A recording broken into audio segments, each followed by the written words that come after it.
भारतीय बाजारों के लिए मिले जो संकेत एफआईएस की कैश और वायदा में दोनों में जोरदार बिकवाली। लॉन्ग शॉर्ट रेशो करीब 2.5 साल के निचले स्तरों पर पहुंचा। एशिया में दबाव कायम। शुक्रवार को कमजोर जॉब आंकड़ों के बाद अमेरिकी इंडस्ट्रीज में रही थी तेज बिकवाली। हालांकि सुबह गिफ्ट निफ्टी में हल्की बढ़त कायम।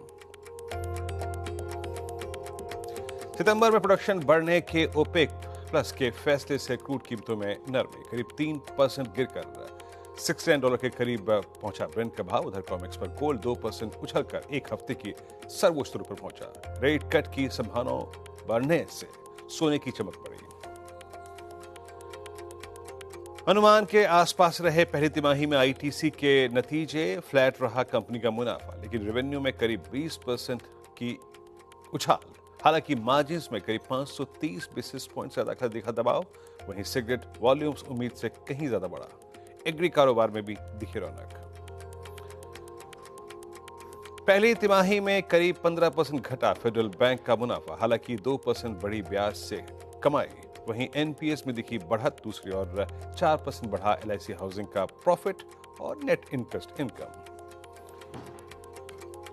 पहली तिमाही में टाटा पावर के मार्जिन्स ने किया खुश। 20.5% से बढ़कर करीब 23% पहुंचा मुनाफा। 6% तो आय में करीब 4% की बढ़ोतरी। लेकिन एबीबी के मार्जिन्स ने किया निराश। मुनाफे में भी करीब 20% की गिरावट।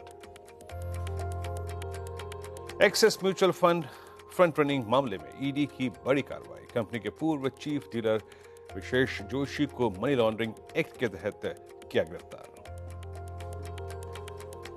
और ब्याज दरों पर आज से शुरू होगी आरबीआई की एमपीसी की 3 दिवसीय बैठक। बुधवार को होगा पॉलिसी का ऐलान। महंगाई, लिक्विडिटी और ग्रोथ आउटलुक कमेंट्री पर रहेगी बाजार की नजर।